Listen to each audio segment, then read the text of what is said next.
on to the Biscuits and Blurays podcast, where we watch Blu-rays and the Biscuit fires his agent because he lost out to weapons in bidding war. I see. Oh, happy Halloween, everybody! Happy Halloween! That Simpsons thing? I thought, I'm pretty sure that's a Simpsons reference. Well, yeah, it's James and Jade. Happy Halloween. Happy Halloween. Spooky day today, isn't it? It's very spooky. It is. Are you a Halloween fan? Do you quite like this time of year? This is my favourite time of year.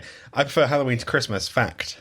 I think a lot of people are getting like that now. I think a lot of people like that anyway. So we're not really used to it so much over here in the UK. It's getting bigger. Absolutely. Every year it just seems to get bigger and bigger. More and more houses are decorating, more people are going pumpkin picking. I love it. Me too. And you know what I like most? It's the spooky movies. You like a spooky movie? I like a spooky movie around this time of year. I like spooky movies in general, I think. I think this year I've only watched either horror or kind of Halloween-related movies this October. I'm glad you've got into the spirit this year, because last year you did not at all. I was not at all. I couldn't get into I just couldn't. Full disclosure, we got married around this time last year, and you weren't in the spooky mood at all. No, I was just too busy in my little wedding bubble. And then there's me, sat in the Halloween mood completely by himself. Like, yeah, I'll get married, but I want to watch the movies. But at least we've watched loads of horror movies this year. I think we've made up for it this year. Yeah, quite honestly. I agree. Yeah. So much so, we've got 5 episodes. I know, five Fridays this October. I know. And we have to, we release the episodes on a Friday. I might change that at some point, but... Oh, changing it up. Might do, well, who knows? Ooh, keeping us on our toes. Oh, Spooky Tuesdays. Yeah, so we've watched a lot more. Yeah. And this is our 5th one. And spookiest one? No, I don't think it is. It's a film that we talked about a lot this year, though. Do you know what? The run-up to this was massive. I felt like so many people were talking about it. Yeah, but I agree. There was a hype around this movie. Yeah, I think it's because they only gave such a little sliver away of what it was about. Mm-hmm. And I just think the premise was great. The premise, yeah. The premise. No. The spooky way to say the word. Also, there's a big story, and I hinted at it in the intro, that Jordan Peele, the master of horror that he is, wanted this movie for his company so bad. Yeah. He didn't get it. He lost the bidding war for it. And in doing so, he fired the people who were tasked to get it. Yeah, I'm not surprised. I think this is the sort of thing he would really like. I agree. Jordan Peele, get in touch. Do you like this movie? Sure. Is it bitter for you? Yeah. Does it sting, Jordan Peele? His most recent stuff, is it him? Yeah. Is that Jordan Peele? Well, he's produced that one, yeah. That's not really done that well. The films he's directed and stuff have been pretty solid. Nope. Anything with his name on tends to get... Nope. Take that back. Yeah, I don't love Nope. People do like Nope, though. Yeah. But this is directed by Mr. Zach Cregger. Are you a fan? What else has he done? Barbarian. I did like Barbarian, but this does something very similar. We'll talk about it, probably. To do with the ending. Yes, okay, yeah. Yeah, Zach Cregger, I was unfamiliar with his stuff, and I still am because I can't find his fucking IMDb page. It was literally just like Barbarian. Barbarian was the thing that really made people sit up and take notice. Yeah. And here he is again with his second outing. Up and coming, though, he's going to be doing the Resident Evil movie. Do you know what? I think that's a good thing. It could do with a bit of a breath of fresh air, I think. Resident Evil feels quite stale now. I think the thing that works, that he does well, is claustrophobic. Mm-hmm. I think any scene with a house is probably a good shout for Resident Evil, on that one. Yeah, if it's creepy, a bit like the games in that respect. Anything that's kind of wide and open. Yeah. I don't know what that'll look like. There's some great shots in this. Oh, God, yeah. And obviously the soundtrack's great, and there's some really creepy sequences. So, no, I think him having Resident Evil is a good thing. Mm-hmm. But this isn't that movie. This is Weapons. It is. But the hype was huge for this one. I remember thinking that the movie poster was really creepy. With the arms. And they're all just literally running off into the dark. Well, that is the premise of the movie. That was what was released as the trailer as well, I think. Yeah. I went in and sort of blind because I didn't see much of the trailer, I don't think. Yeah, you didn't want to, did you? And then we saw it just before a movie, and you were like, oh, I was trying to avoid that. Yeah, I have done that before. I think sometimes if you miss a trailer, on purpose, and then you watch the film, sometimes it benefits you. Yeah, it's a good cast as well. Good cast of people on it. We like a Josh Brolin horror movie, don't we?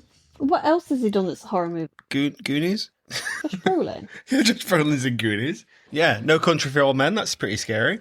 Is it? I think it's like a thriller. Okay, so this is a horror movie, straight up. Do you think it is scary? I think there's some sequences that are scary, but I see this again as being a bit more of a bit of a crime thriller. Okay. But then you've got these really gruesome scenes in there as well. If you're here for gore, you're going to get it. Yeah. But you're not going to get it in abundance. No. And even then, when it does happen, it doesn't focus on the gore. No, and that's a good thing, I think. There are flashes of it. Yeah. But this is an 18. Because of those sequences. I don't get it. Like that. I don't think it should be an 18. Is Smile 2 an 18? Yes. Well, there's a very similar sequence at the beginning of Smile 2. That was to another character in this. And again, you see the remains. That'll be why it's got the rating it does. Okay. I just think, I don't know. If you're showing it, I think you should have a good old glimpse at it, a good old look at it, for it to be an 18. Okay. I think you do get one, especially at the end when another character dies. That is quite graphic as well. Yeah. We are going to talk spoilers about this one. Mm-hmm. Now, if you can go in blind, we've not said the premise of the film, but if you can go in blind and watch it, and then join us, later. Yeah. Feel free to do that, and I think that might benefit you. Yeah. If you've seen the trailer and you haven't seen Weapons, check it out. It's a good time. If you're not bothered about spoilers, stay tuned. Because you're going to get a whole lot of them. Oh boy, we're going to talk about this movie. I was scared. I was scared in the cinema. We IMAXed this, didn't we? I know, when you were hiding behind your hands the entire time. Atmosphere is a thing I struggle with. At least you was able to watch it this time. But did you pick up on things this time as well? Yes, I did. I picked up on many things. Maybe 2 things. So many things. I picked up on a lot more of the Easter eggs this time. Yeah, same. Because obviously now I know what caused it all, etc. It's not Easter, it's Halloween. Oh, I know I got the wrong holiday.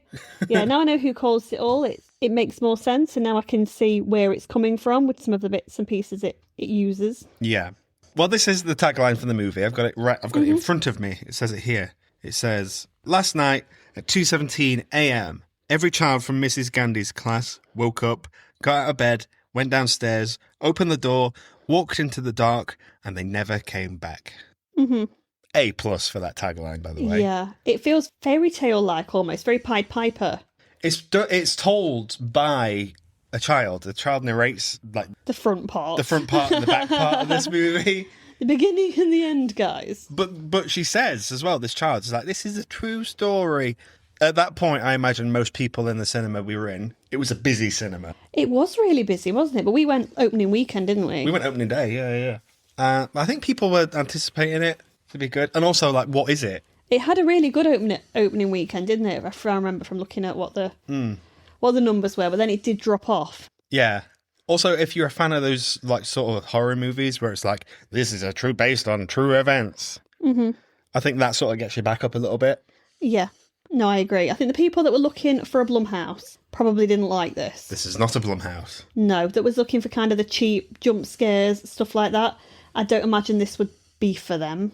I feel like all Halloween we've trashed Blumhouse a little bit. Just to clarify, we don't hate Blumhouse. No, they've got some really good IP, haven't they, really? Yeah, but we don't like them either, I'd argue. I think they've got a bit lazy. Agreed.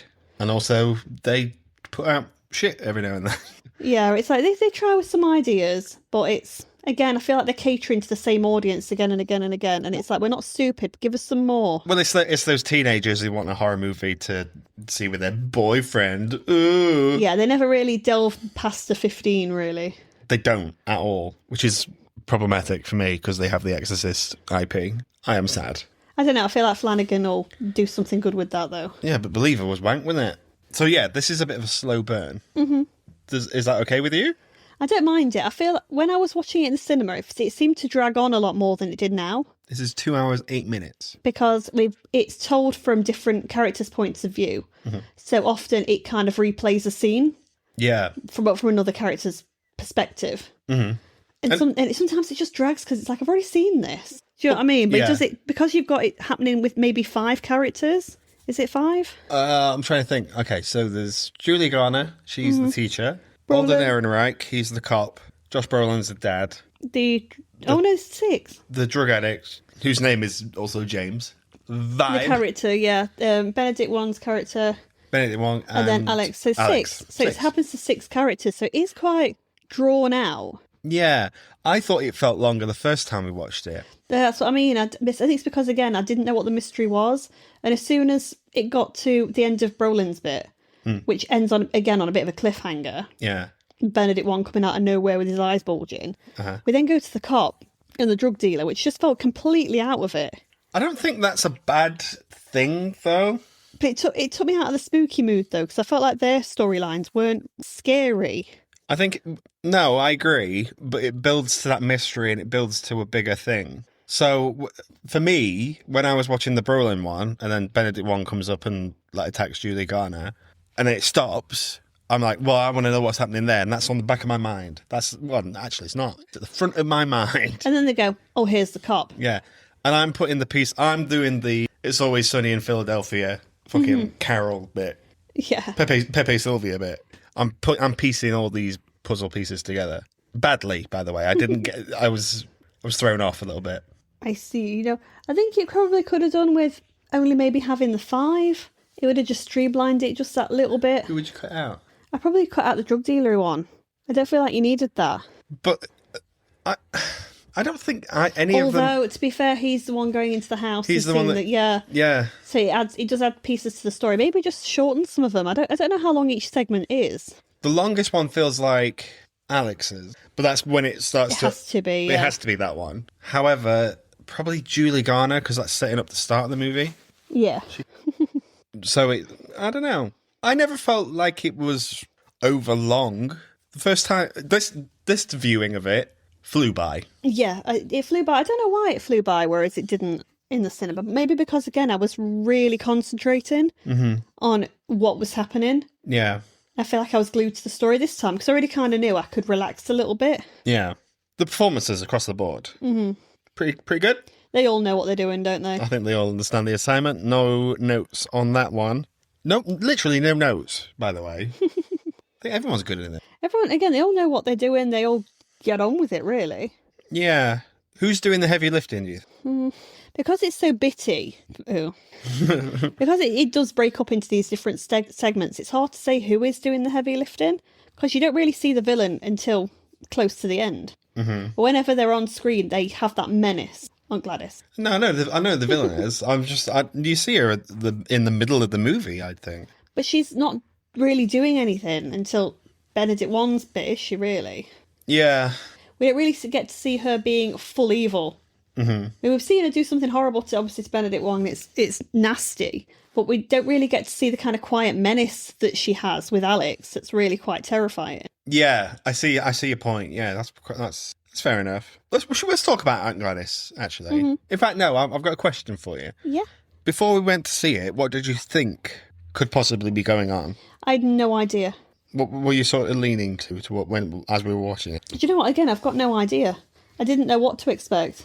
I didn't think that the children would come back. I thought the children were gone. Okay. And I didn't know what... Again, I thought it was going to be very Pied Piper-esque. I thought someone's led them there. It could be demonic, maybe. Yeah. I just wasn't sure. Aliens crossed my mind, I'm not going to lie. Yeah, because it reminded me of the poster art. Reminded me of the poster art for The Fourth Kind, which was about alien abductions and stuff like that. I can see that poster in my mind. The woman lifting off the bed. Or is it a boy or something? Yeah, I can see. Oh, no, is it Dark Skies? Was that a boy with all these crows and stuff around it? That was another one. One of them was owls, I don't know. Oh, yeah. There's been a lot of them over years, guys. Yeah. Yeah, aliens crossed my mind a little bit, but then I was like, oh, maybe it's just a guy. Maybe it's just an evil guy. Just an evil guy. Just an evil man. Or woman. Turns out it is an evil woman. Not all. She's just a devil woman. I didn't think you'd ever quote Cliff Richard on this podcast. Why would I not? He's partly the king of Halloween. He's also partly the king of Christmas. Okay. Love you, Cliff. No, not love you, Cliff. Oh, God. He's got his own set of wines. I don't care. I don't care about Cliff Richard's set of wines. Is mistletoe on wine? Indeed, I think they're in Portugal. Well, what are they doing there? He's got a vineyard. Cliff Richard's got a what has this got to do with this movie? Because she is just a devil woman with evil on her mind. Oh, it's a Halloween song as well, guys. I'm not going to sleep tonight knowing that Cliff Richard's got a vineyard in Portugal. Oh, well, now you do. Yeah, well. Anyway, Aunt Gladys. Is she a queen? She's an icon. Is she a queen? No. What? She's a bitch, isn't she? I love her. I think she's great. I don't know if she's as iconic as Careful. the likes of like Pennywise and stuff like that. I knew you were going to say Pennywise. It's because of the ginger hair, isn't it? And the kind of the clown makeup-esque vibe that she has going on. Okay. And the weird Jimmy Savile shell suit they put her in. Do I keep that in? Do I edit that out? No, we'll keep it in. Fuck it. Why not? It's Halloween. I think she's great. I think it's a good villain. Mm-hmm. And she, because everything sort of comes to her. You want someone who is that sort of eccentric and also just mean. Yeah. It's nasty what she's doing, and she doesn't seem to give a fuck either about what she's doing to people. She's doing it for her own sake. Yeah. So the plot of the movie it all pans down to witchcraft. She's a witch. Yeah. Spoiler. We said spoiler. That threw me a little bit, and it took me a while to adjust to it, knowing it was witches. Okay. However, this time we watched it, the signs are there. Yeah. So, for instance, there's a big meeting at the PTA council or whatever. It's like, where are our children? We want them back. We need to hear from the teacher, Mrs. Gandhi. Yeah. Julie Garner, get up there. That's a witch hunt. Yeah. Clever. And then it's written on her car as well by a parent. They put witch on there as well. So, literally, the signs are there from the start. Yeah. This film's fucking great. But they're going after the wrong person. Yeah. It's good times. Which is often what happens. Innocent people get accused. Mm-hmm. A witch. Yeah, of course. Google it. Yeah, I really vibed with it. I vibed with it anyway. I vibe with it more now. Mm-hmm. But there's a few things I don't fully understand. There's quite a lot of metaphors. Mm-hmm. And we're going to talk about those now. Okay. There's a scene where Josh Brolin's having a bit of a nightmare. Yeah, there's a dream sequence, isn't there? Yes. Also, that his kids got Mad Max Fury Road on his wall. That's the film we saw last year. No, it's not. We watched it. Furiosa was a film we watched. Oh, yeah. Which I watched yesterday, and that film slept on. Go watch Furiosa. He goes out to find... He's following his son, isn't he? He's following his son in his dream, yeah. To a house. Straight out of his door, straight into this house. He gets to the house, and above it is a big automatic rifle. Mm-hmm. Just hovering in the sky with a little clock on it that says 2:17. Yeah. And in the cinema, I was like, the fuck is that? And watching it earlier, I was like, what the fuck is that? Mm-hmm. You've Googled it. I have indeed. It's a big old metaphor. Yeah, there isn't a definitive answer, guys. The director's also come out and said this. But I will read you what people think it could be. Okay. If you give me a moment. I will give you a moment. Okay. So these are popular interpretations of the floating gun. There's going to be more out there as well. This is just what people, the popular theories. Okay. So some are saying it could be an analogy for gun violence. The image is interpreted as a metaphor for the grief and trauma associated with school shootings and violence in America. The children themselves are weapons. So some theories suggest the gun is symbolic representation of the children themselves being weaponized by an unknown force. This is number 3. A symbol of missed warnings. The floating gun, which also has a timestamp of 2:17, has been connected to a specific moment in American history relating to gun control legislation. This could represent the failure to acknowledge warning sign. They've also thought it could be a representation of trauma. The directors also noted the film's based on intense emotions after losing someone, and the gun could be a visual representation of that suppression. Mm-hmm. Or it could just literally be a dream. The scene occurs in a dream, and it can be quite bizarre and illogical because it's made up of fragment bits of memory and emotion and experience, and it kind of serves the narrative in that way. So there isn't a definitive answer for it just yet. Okay. But the director likes the fact that there isn't. I don't mind that, but do you think he did that with the intention, or did you think he just, after the fact, went, I don't know? Well, some people have gone, it's 2:17, it's connected to Stephen King. How? Think of The Shining, room 217 is the room that Danny's told to keep away from. In the book? Which is where the old woman is. But in the movie, it's 237, is it not? Yeah, the book isn't. It's 217. Okay. And obviously, that's got the creepy old woman living in there who terrorizes a little boy. Yeah. Oh, okay. So you think a similar thing is going on here? It's a bit of an Easter egg. Well, we do get Shining references later on in the film as well. Yeah, I don't think you're ever far from a Shining reference. It's always somewhere. I think it's cheap, a Shining reference, don't you? Anytime you see it, you're not just a bit like, oh. Screaming through the door kind of thing. Yeah. Are we not over that now? No, it's iconic still. Oh, you still vibe with For it, a lot do of you? people. Okay. You didn't say that last week when we did it, Chapter 2, but okay. That's because that film sucks. Okay. This is Weapons. This is different. Gladys keeps cropping up. It's not big on jump scares, this one. No. Big on atmosphere. Atmosphere, I said. Mm-hmm. It's not a vibe with me. So, all that dream stuff, that dream sequences and all that, I didn't see that the first time we watched it. Full disclosure. You were scared. I'm scared. And we were in IMAX. The problem is with IMAX, she's not... Okay. In a spooky movie, I sometimes sit with my fingers in my ears. Yeah. I don't like jump scares. I just don't like them. Yeah. In an IMAX, there's no safety. There's no safe zone in an IMAX. No, because it's loud. It's fucking loud, okay? I don't like it.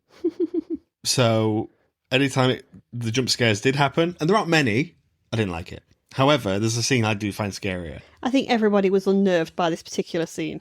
It was the first time you really get to see anything creepy.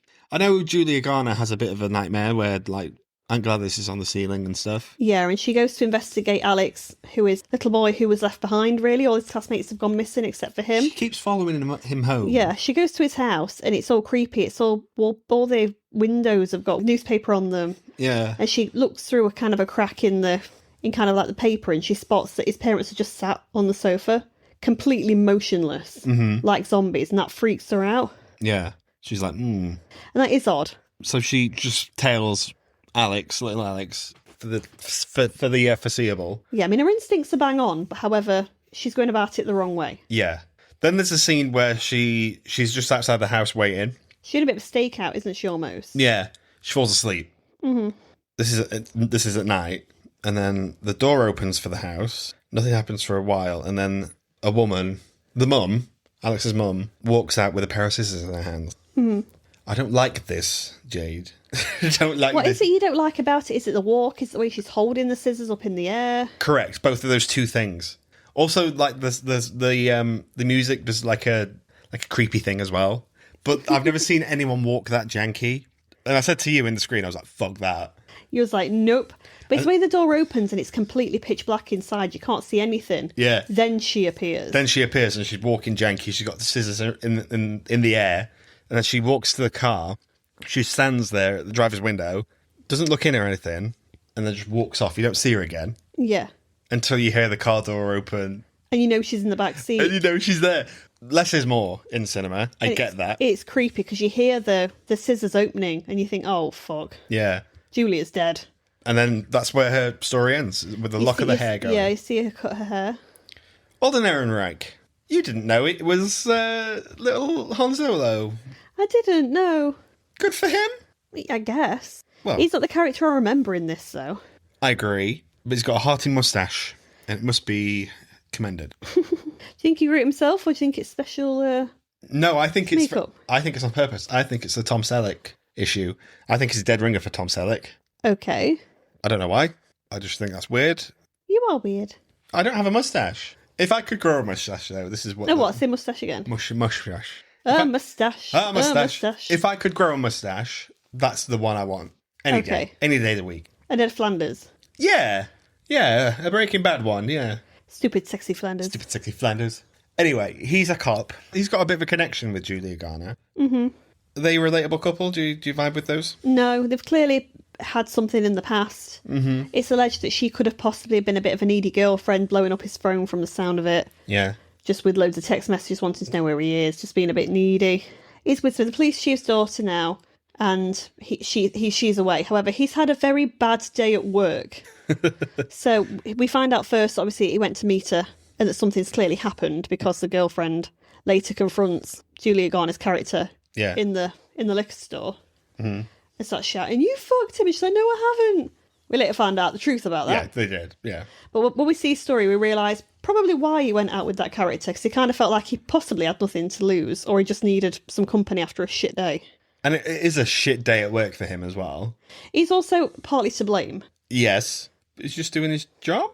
It's tricky. Yeah. So he sees James, he's the drug addict we see later on in the movie, trying to break into a thing because he wants... Into a thing? Into like an old building. because he wants drug money. He wants things to steal. Yeah. So Ordinary Reich is like, hey, come here, you're mine. And then manages to catch him, frisks him, and says, have you got anything in your pockets that might, anything sharp? Yeah. James, the drug dealer guy, goes, nope, nothing in there. Yeah. Don't put nothing in there, officer. Everything's fine. He's got a sharp needle in his pocket. Yeah. Ordinary Reich pricks his finger and thwacks him. Which you can't do. That is very, very bad. However, you can imagine the panic someone would feel in that moment and go, I've been fucking lied to. Yeah. I mean, obviously, sharing needles... It's a big deal. It is a big deal for people who are scared of certain diseases and stuff like that. So it would terrify you. It's caught on dash cam, though. Yeah. So he says, "Oh, if you come to the police station again, like it's over for you. Whatever, I'm going to get you. But we've done each other wrong. Go on your way." Yeah, you've not told me about your drugs. It stabbed me. I've obviously smacked you in the mouth, in the eye. Yeah. That's it. That's done and dusted. We're even. Yeah. I'm going to go have sex with Julie Garner now. Yes, it shows their scene again, and then it shows that they did actually have sex. I love the fact that it is in his story and not hers, which would mean that it's not important enough to her to be in her story. Well, in her story, it was more important for her to be sat waking him up. Yeah. Like, as she's drinking coffee, just kind of looking at him. It was almost like in Triumph, because she mentions at the bar, she's like, oh, does Donna know that you're meeting me? That's the name of his partner. Mm-hmm. And he's like, no. And she takes joy out of that. So I think that's where she gets her joy almost. It's almost having one up on someone else. It's how it felt. That's the way of looking at it. Whereas I think he just wanted some release. I don't think it is that. I'm looking a bit more, what's the word? Immaturely. I think he completed. She did not. It didn't look like she was getting much out of that, to be fair. Exactly. Therefore, he was like jackrabbiting. He's having a good time. It's like, mate, what you doing? Yeah, he's having a good time. He's like, he's got his underway. Bad times for her. Indeed. That's why I think it's in his story, not hers. Again, yeah, it's quite funny. I think that's funny, but there's no right answers. Well, mine's probably right. Okay. We catch up with James. James is a drug dealer. We see his side of the story. Yeah, so he's homeless. He's living in a tent. He's a drug dealer. He's stealing things for money. Right, is he a dealer or is he he's buying? He's buying, yeah. He's a user. And he wants, he's opening car doors to see if they open. They do. We can't get any money. He's quite desperate, isn't he? But he's talking on the phone to somebody while he's opening these car doors about getting a job. Mm-hmm. So he wants to go So whether that is true or not, and he's trying to push for a job or... I don't think it is. I think you can't really... Because he's asking for money, isn't he, to get uniform and items for a job interview. But but I think that is just a case of getting money. I need money because I need a hit, yeah. Yeah. He comes across Alex's house, breaks in, starts stealing a few things, notices some odd goings on, but nothing untoward, and then goes downstairs. Mm-hmm. Sees his parents, zombified. Yeah. He's like, oh, okay. And he just starts stealing in front of them because they're not reacting. Yeah. Here's some movement upstairs, but doesn't think nothing of it. Goes into the basement. Mm-hmm. Uh-oh. What's in the basement, Jade? We see the 17 missing children. All just stood there in their pyjamas and they all do like a creepy... Turn around and stare at him. We're looking for them. Anyway, he runs away, he's scared. Mm-hmm. Later on, he goes to sell what he's stolen and he sees the poster saying a reward of, is it 50k? 50k, yeah. Yeah. And he's like, oh, I know where they are. I'm going to go to the police station. Yeah. Uh-oh. Ordinary Rag said, no. Yeah, he's told me not to come back. Yeah, but I want 50k. So he starts walking to the police station, is sighted, and then he's chased again. Mm-hmm. I like this little cat and mouse thing these two have got. Yeah, it's a bit Tom and Jerry-esque, because obviously James runs into his tent because he's seen old Aunt Gladys. It's some sort of weird vision in the woods. Yeah. It's very Pennywise-esque, that bit. A little bit, yeah. And then the car, I forgot his name. Me too. Han Solo. Yep. Undoes the zip on his tent really slowly and in such a creepy way that James's only defence is these needles that he's got with him. And so he just uses them as a weapon as a weapon. Weapons. And he stabs him in the face. So I remember being pricked by one needle to 4. Yeah. Oh within like a 24-hour period. So he wasn't having a good time. But he's like, oh, don't worry about it. I know where these kids are. We're looking for them, whatever. Mm-hmm. Ordinary Right takes him to the house. Like, that's where it is. Goes in. We don't see him again till the end of the movie, essentially. No, it all goes it all goes dark. James is still stuck in the car because he's not come back. Yeah. And then all of a sudden we see him come out the car again, raging, and he opens the door, grabs James and pulls him into the house, and that's it. Yeah. We see them in the finale. Yeah. Who's next? Talk about Benedict Wong, because he comes first. Benedict Wong. You've met him. Nice guy. I did, yes, I did meet him. Yeah, nice guy. He was drunk. Well, okay, fine. I met him at MCon. He was completely drunk. I was dressed as Belle. He thought I was Sleeping Beauty for some reason, and he kind of sweated all over me. Nice guy. But he wasn't mean or anything like that. It was just weird. Yeah, okay. But in a nice, strange way. A nice, strange way. No, Doctor Strange way. Doctor Strange. He's in those movies. He plays the school principal. He's probably got a lot going on. Yeah. In all this. He's trying to be level-headed. It's happened to his school. He's having to deal with teachers moaning, kids that are scared, probably a board of directors that are freaking out, and parents and police. He's got a lot going on. Yeah. But nothing that a tray of hot dogs can't sort out. Oh, no. Oh, that meal. A meal for kings. Anyway. He's kind of been the voice of reason for Julia's character. Yeah. But is Julia... I forget her name. Is Mrs. Gandhi doing a bit too... relying on him too much? I don't think she's got anybody else, though, has she, other than the cop later on? Yeah. But I think otherwise, that's who she's probably leaning on a little bit more. Yeah, I see. Anyway, he wants a meeting with Alex's parent. They are unavailable. Yeah. And then we see her in all the glory, in a wigged fucking tracksuit with glory. And she's like, I'm looking after Alex for a bit while the parents are, not very well. Whatever. Yeah. And she takes a few ribbons. We don't know this yet. But as soon as he mentions calling the authorities, you see her looking at these ribbons on his desk. Mm-hmm. They're like award ribbons. Yeah. Anyway, next scene. Hot dogs? Yeah, so it shows Benedict is clearly at home having a good time with his partner. They're watching a documentary about cordyceps on ants. Which is all about parasites. This all ties in. I think that we'll talk about the big themes of it, really. So they're watching that, and they just seem to be binging out, eating all this food, watching this really grim fucking documentary. I would not be eating watching that, because it's grim. It's only ants. Oh, but all that shit growing out their heads and stuff. It's creepy as fuck. Only ants. Only ants. Sexy. And she turns up at the house on a Saturday. On a Saturday? His day off. And she asks for a bowl of water. Like a cat. Like a cat. She's like, oh, okay, well, whatever, here's your bowl of water. Out of her bag, her Mary Poppins bag, she pulls a twig, she cuts her hand with it, and then rubs, like, her blood on the stick. Yeah, and on this stick as well, kind of interwoven, is threads from these ribbons. Yeah, and Benedict Wong's like, where you got those from? They're mine. Yeah. She then takes a pair of scissors, cuts Benedict Wong's partner's hair. Yeah. Wraps it around the twig and snaps it. No, rings the bell, does it? No, she rings the bell first, and it makes Benedict all under a trance. Yeah. Then she breaks the stick. And then Benedict Wong just bludgeons his partner to death. Yeah.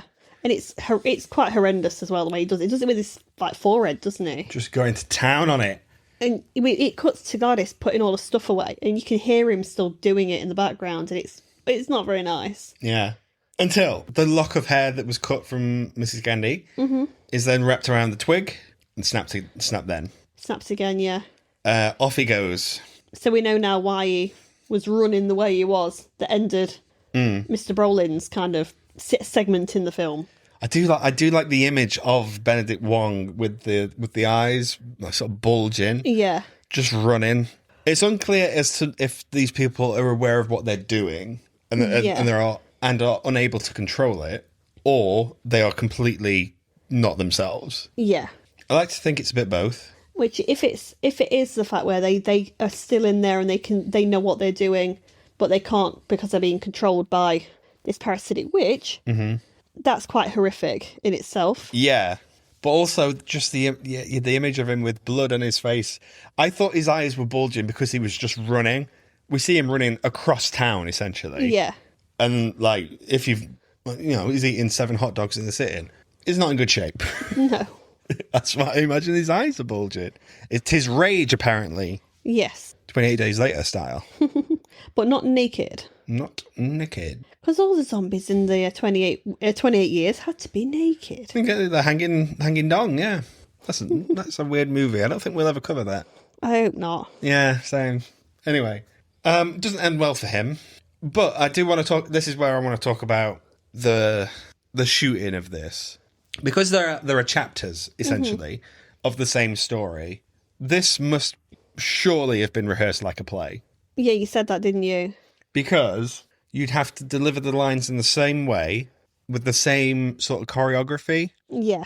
There's a scene where, for instance, Julia Garner comes out of the. She's looking at a car. It's got a witch on it. Mm-hmm. She sees Han Solo in the distance and she waves. We see it from her point of view. Yeah. We then let you see that same scene from his point of view. Yeah.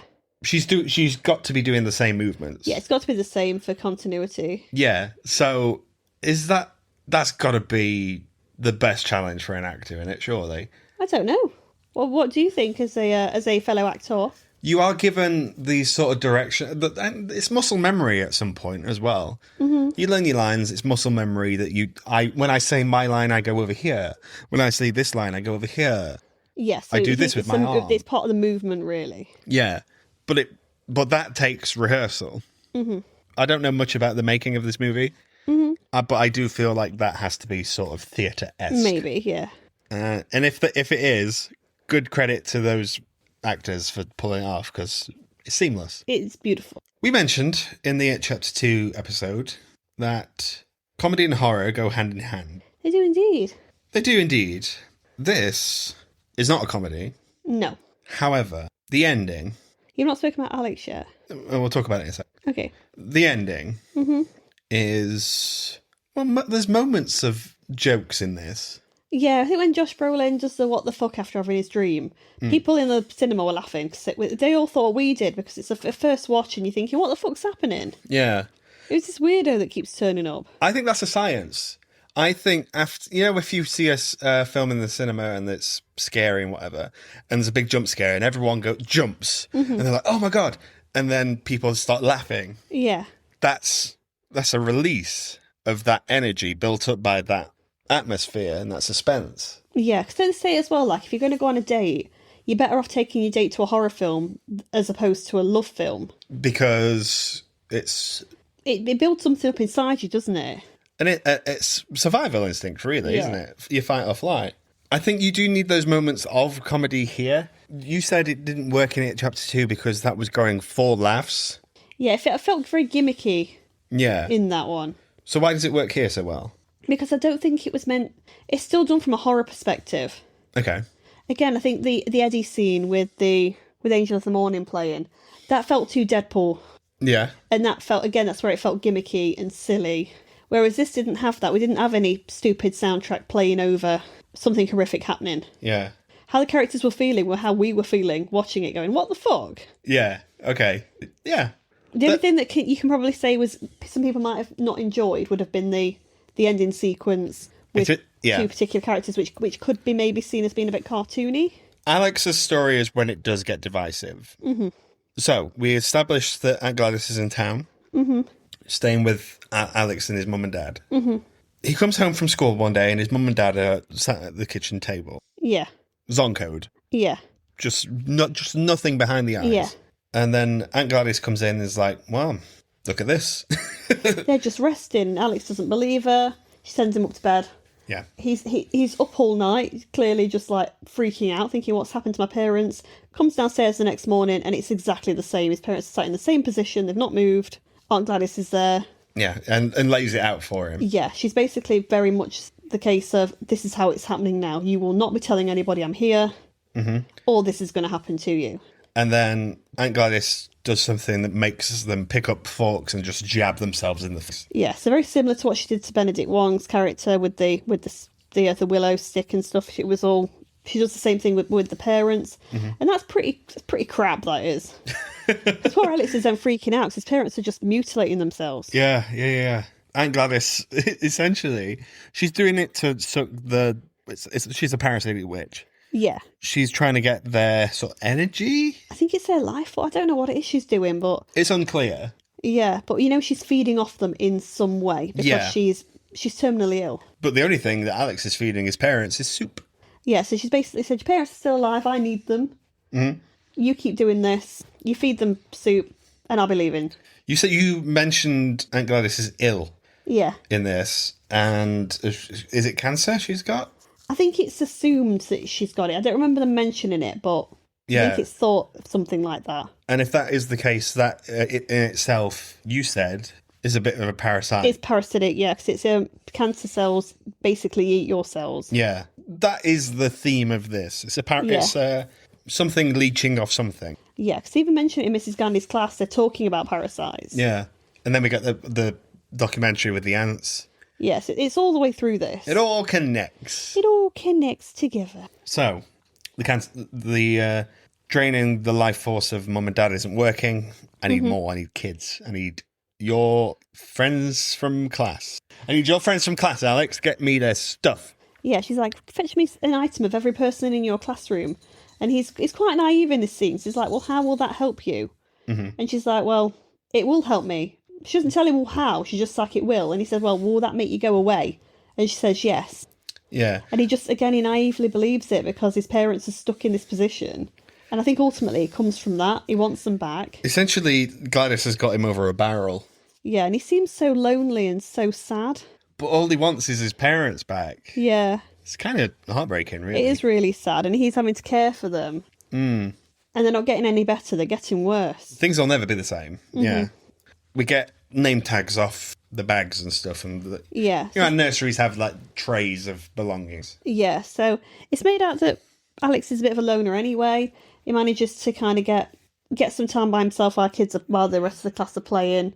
And he nicks all of the name tags off of their trays. Yeah. Why they didn't know they were missing when they came back in after class, I don't know. You don't really think Unless it was the end of school. Yeah. But it's their things, essentially. So Gladys has got the ammunition, weapons, she needs. Mm-hmm. She does the same thing. She puts all the stuff in a bowl, twigs and stuff like that. Rings the bell. Okay. Guess what time it is? Oh, it's, check your watch, 2:17. Mm-hmm. Let's go for a midnight run. And then all the kids come running into the house. The run is I don't know if this is intentional, but someone said it in some form of review. You know, the run with the arms out. Mm-hmm. I think Zach Cregger was asked, why is that so creepy? Why is it like that? He just went, I don't know, I just picked it. Yeah, he just said it's just because it looked creepier than kids just running. However, there is a very famous photo of taken during the Vietnam War of a child who had been caught up in like the napalm stuff like that. Who was holding their arms out like that, running away from it. Okay. I think that is a genius move, if that is the case. If it was intentional, yeah. Yeah. If not, fine. I think we could be looking into it. I don't know. But damn, that's scary. Yeah, because the whole idea of weaponising children and stuff like that, that's all a part of war. Yeah. Sad times. It is indeed. Yeah.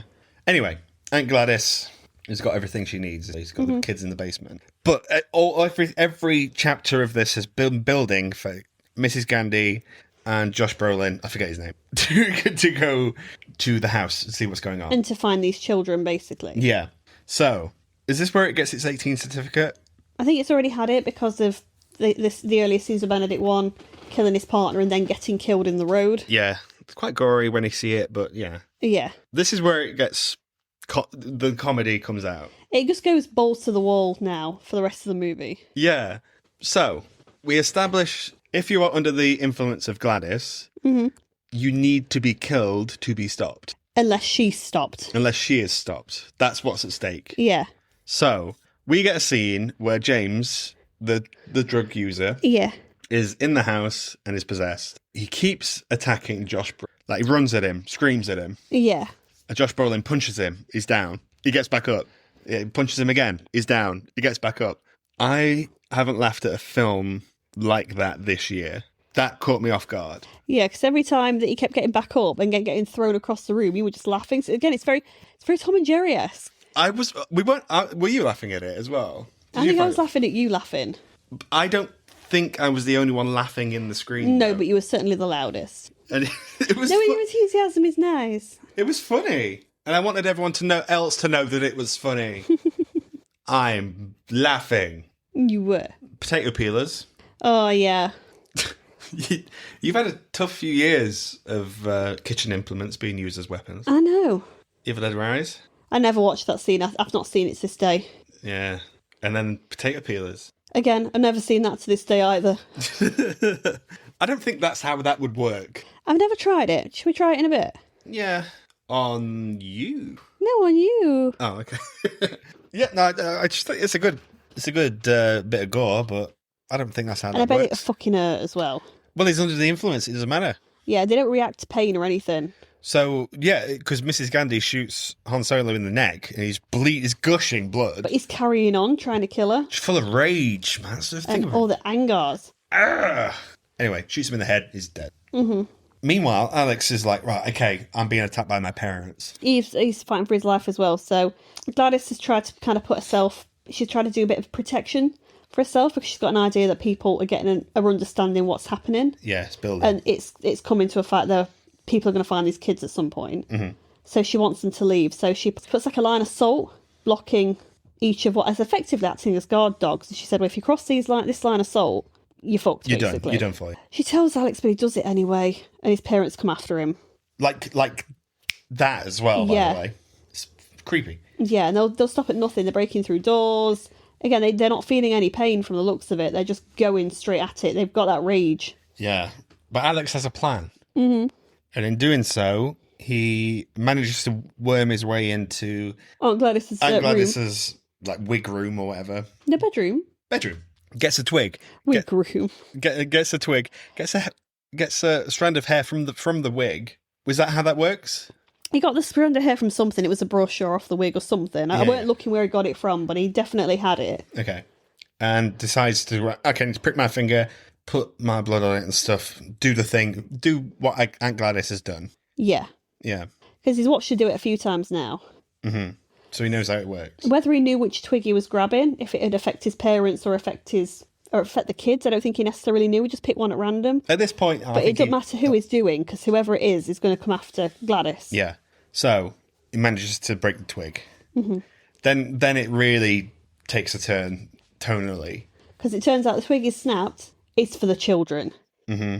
Which means the children are now weapons against Gladys. Mm-hmm. She knows it. She screams. She runs out. Mm-hmm. She is then chased by 17 children through town. Yeah. Essentially. All through these houses as well.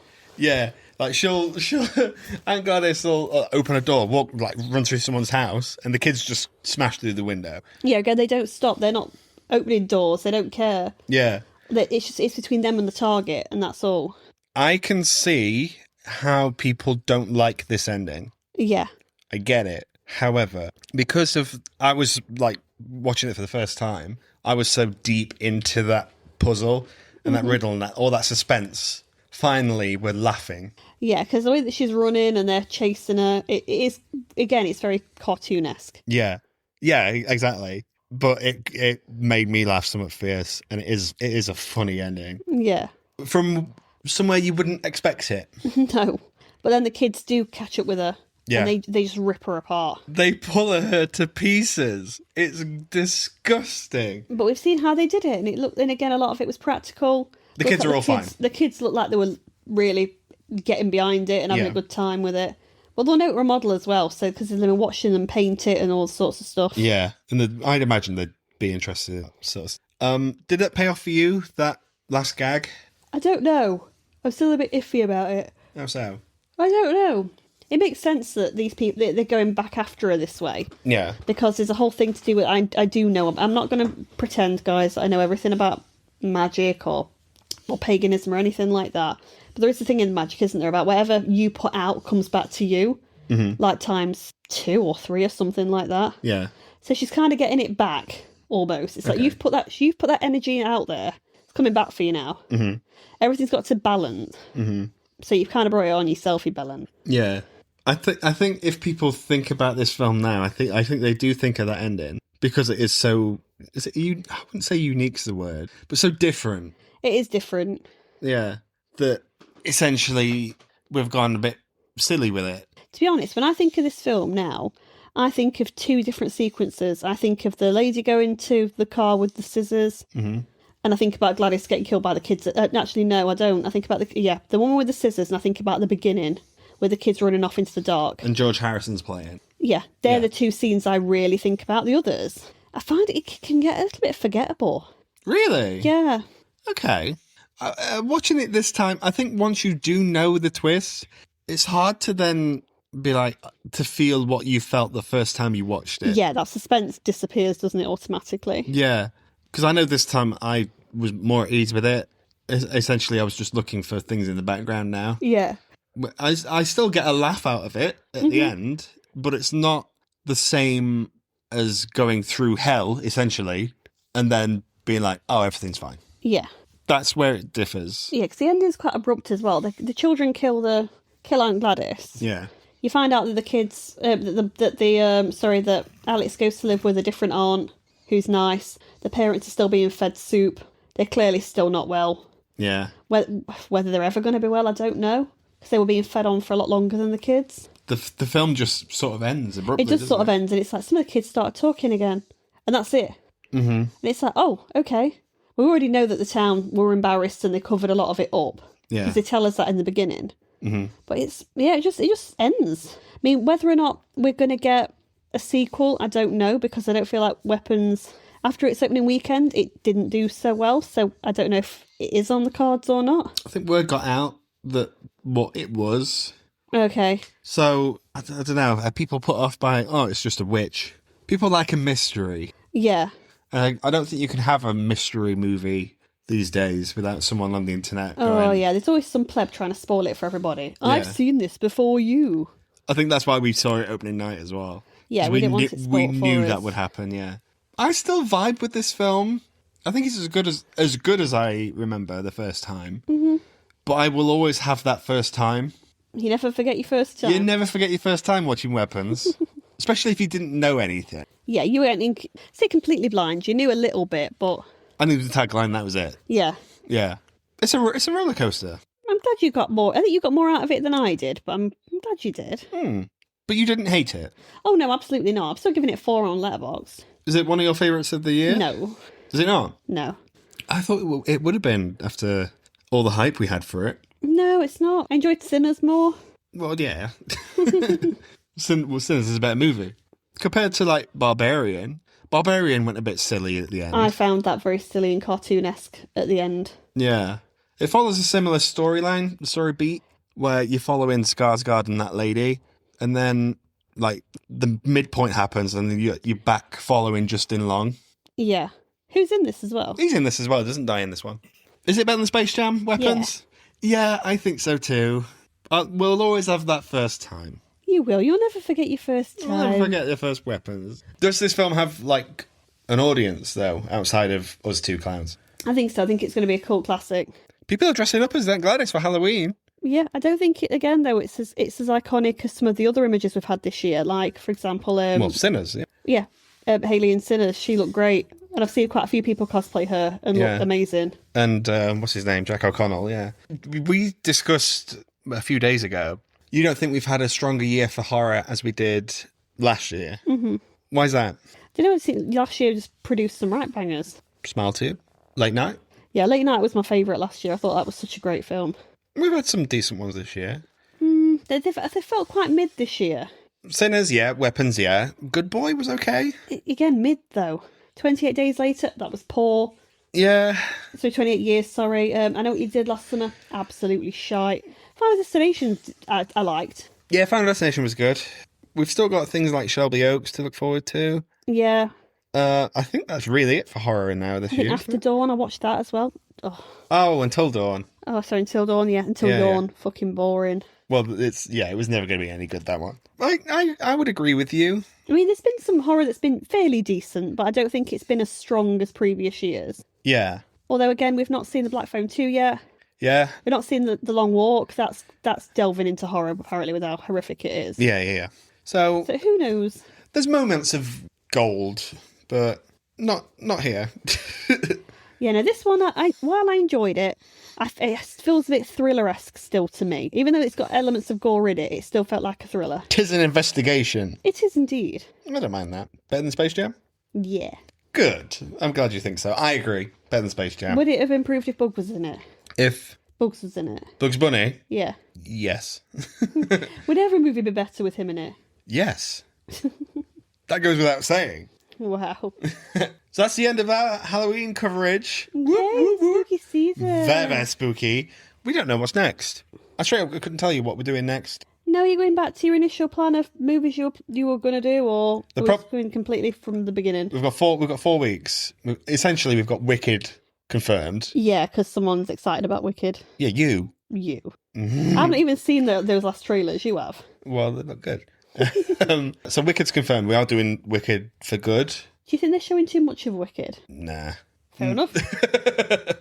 So we're doing Wicked. We need 3 more. We don't know what those 3 are. We don't even know when the Wicked one's out, because I don't know when it's releasing. It's the 23rd of November, Okay. Say. So a few weeks. Good times. Exciting. So we couldn't tell you what's next, but please join us in November. The Christmas ones are sorted, though. We've got that. Yeah, the Christmas ones might get done in advance because we don't know when Labour's going to happen. Yeah, which is going to be awkward watching Christmas movies in November. We can do it. Okay. We'll just. No, I don't want to put the Christmas tree up yet. Yeah. Go on then. But please join us for whatever we do next. Indeed, I think you put a poll up, so have a vote, guys. Yeah. If you want to put Twister in, that's okay. We've done your Twister movie for the year. Aww. We're not doing another one. Do I get 1 Twister movie a year? You get 2 this year because we're watching Wicked in a few weeks, and that's going to have tornadoes in it left, right, and centre. I want to watch Twister. No. Okay. Cow flying across the screen. Who cares about that? I do. Blech. So we don't know what's next. But please join us, and we hope you enjoyed the Halloween episodes this year. Indeed. All 5 of them. And God. I hope you've had a beautiful Halloween. Very spooky times. Happy 2/17, everyone. Bye-bye. Bye-bye.